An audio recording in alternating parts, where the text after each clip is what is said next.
Welcome to the class of Business Studies and this is your Unit 5 going on. Unit 5 का जो आज का topic हमारा session का रहेगा दैट इज डेलीगेशन. ऑर्गेनाइजिंग का ही पार्ट है एक डेलीगेशन, डेलीगेट करना.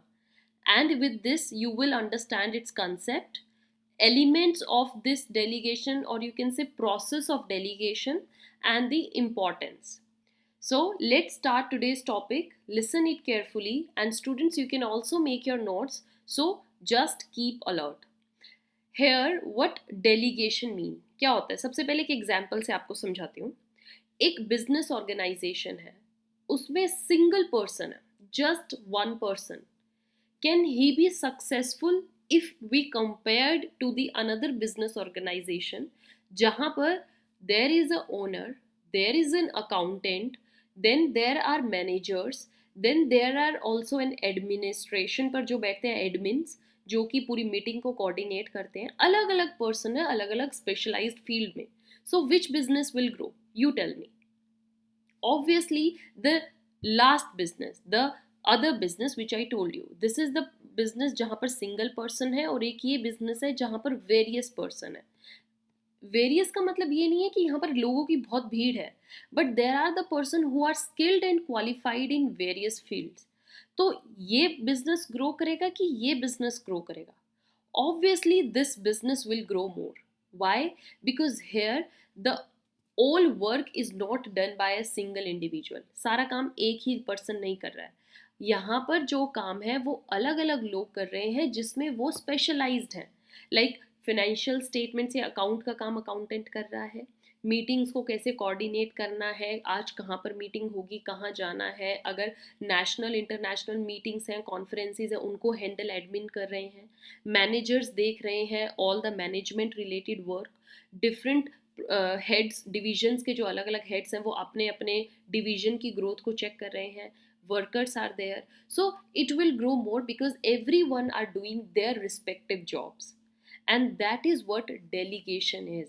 डेलीगेशन यही होता है कि जब आप अपने पास से उस काम को दूसरे लोगों को बांट दो, वो होता है डेलीगेशन. डेलीगेट करना, that you are not performing all the activities your self.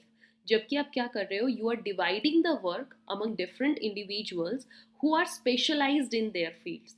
And then automatically there will be a good quality of work and work will be completed effortlessly and quickly. So I hope you understood what is delegation. Let's start.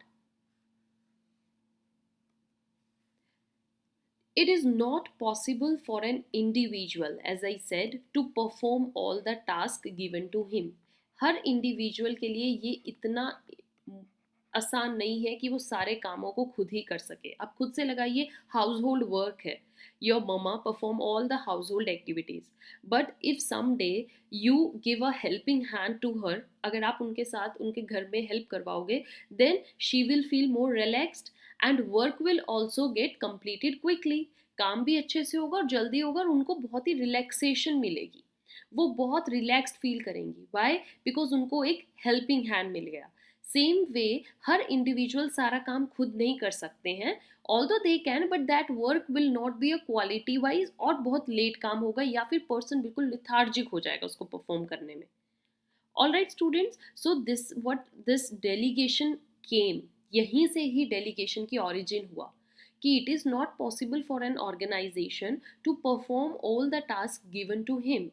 And for achieving the targets, अगर आपने कोई target set किया है कि हमें 1 year में ये achieve करना है, 6 मंथ्स में ये अचीव करना है, 5 ईयर्स में ये अचीव करना है, authority is to be delegated to other person. आपको कुछ अथॉरिटी दूसरे पर्सन को देनी होगी, उनको इस चीज़ के लिए काबिल बनाना होगा, उनको रिस्पॉन्सिबिलिटी भी देनी होगी कि ये काम मैंने तुम पर छोड़ दिया, ये करके लेकर आओ. अब क्या होगा, वो फ्रीली होंगे कि यस, ये मेरे को जिम्मेदारी दी गई है, मैं इस काम को अच्छे से करूँगा. All right, so that is delegation. Now delegation of authority, क्या मतलब है इसका? It means the dash of position, means division. जहाँ पर आप काम को डिवाइड करते हो, division of what? Position and power. जो आपके हाथ में पावर है, आपकी जो पोजीशन, आप उसको थोड़ा डिवाइड करते हो दूसरे लोगों में टू द सबऑर्डिनेट, जो आपके लोअर लेवल पर काम कर रहे हैं, आपसे सबऑर्डिनेट है। ओके, तभी आप उनको अथॉरिटी देते हो। ये तो नहीं आप अपने मैनेजर या बॉस को जाके कर दो, आप ये कर दो सर, या आप अपनी टीचर को कहते हो मैम आप मेरा होमवर्क कर दो। Never it's going to be like this. आप अपने से लोअर लेवल के लोगों के साथ काम को डिवाइड कर सकते हो, not with the upper level. So यहाँ पर यही बात बोली गई, in it a chain of dash, chain of what, chain of command. जो कमांड देनी होती है, इंस्ट्रक्शन देनी होती है आपको, that flows from top management to the lowest level. Top management के जो लोग होते हैं वो लोवेस्ट लेवल तक अपनी कमांड देते हैं।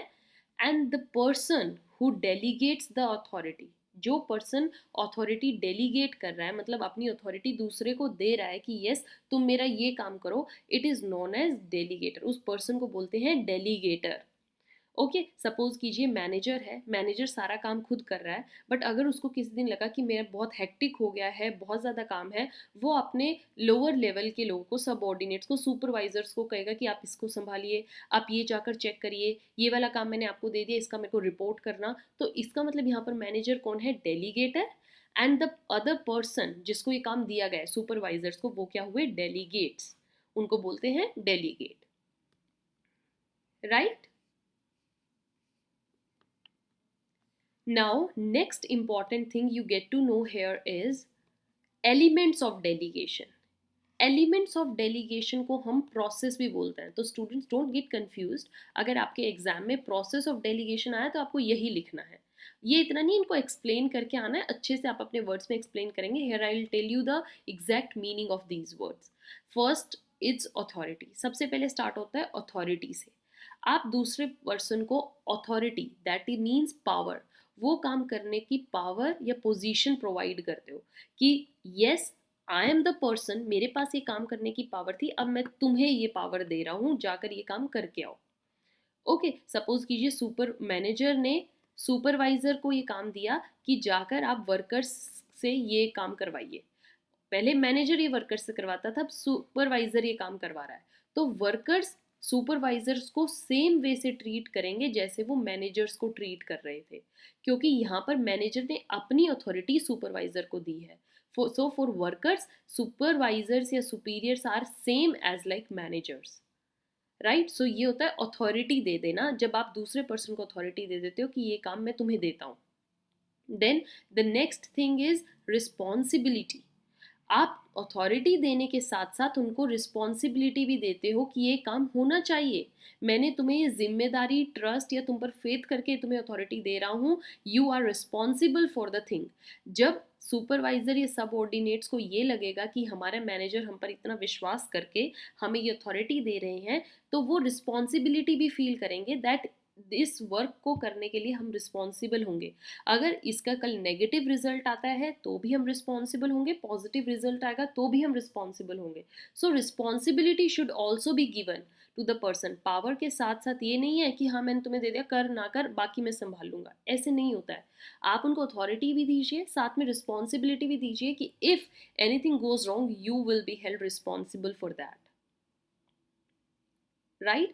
तभी वो उस काम को बहुत अच्छे से करेंगे। Now the next thing is accountability. Accountability क्या होता है कि just mere this giving authority and putting the responsibility on that person is not enough.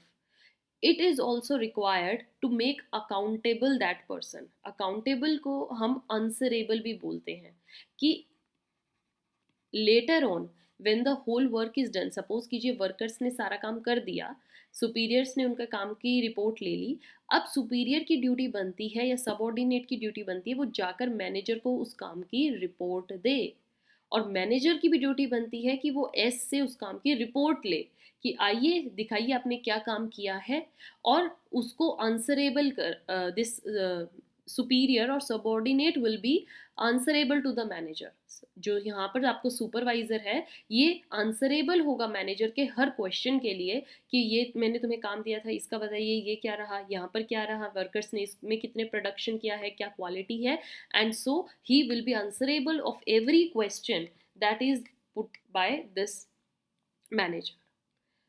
So I hope you completely get the idea of this delegation. Here the another important topic of today's session again is importance of delegation. Delegation इतना important क्यों है, ये concept origin में ही क्यों आया? So already you get the complete picture कि ये इतना इम्पॉर्टेंट क्यों है. To make the work easy, to divide the work and to get the benefit of quick time. So very first is effective management. Management और ज़्यादा effectively कब काम करती है? जब उनके साथ लोग मिलकर उनकी हेल्प करेंगे, तो ऑटोमेटिकली मैनेजमेंट भी अच्छी होगी. Then is employees development. अब यहाँ पर जैसे मैंने आपको एग्जांपल बताया, मैनेजर ने सुपरवाइज़र को ड्यूटी दी, अथॉरिटी दी ये काम करवाने की, सुपरवाइज़र ने वर्कर से वो काम करवाया. यहाँ पर सुपरवाइज़र को कुछ कुछ क्वालिटीज़ कौन सी आ गई? मैनेजर्स वाली. Right, now they get the those feeling, those qualities, those training उनको खुद ही हो जाती है जब उनको बड़े लेवल का कुछ काम मिलेगा. तो वो अपने आप को मोटिवेटेड महसूस करेंगे, खुद में एक डेवलपमेंट फील करेंगे. वो फील करेंगे yes we are growing inside an organisation. Then next is motivation of employees. Employees automatically feel motivated when they get कि yes हमारी रिकॉग्निशन हो रही है इस इंस्टीट्यूशन में, ऑर्गेनाइजेशन हमें भी काम दे रही है, हमें भी अथॉरिटी दे रही है आगे बढ़ने की, तो वो मोटिवेटेड फील करते हैं. Then is there is increase in the growth. Overall growth is also there, employees growth is also there, work भी बढ़ता है, growth is there, growth is from all level. Last is better coordination. When everyone work together and when everyone work as a family, they share responsibility and authority together, there is a coordination. You will see that yes, everyone is going to be happy and all will work together. So with this topic of delegation is over. I hope you understood it very well. Delegation is very important concept regarding the management point of view. So don't skip it and keep your studies going on.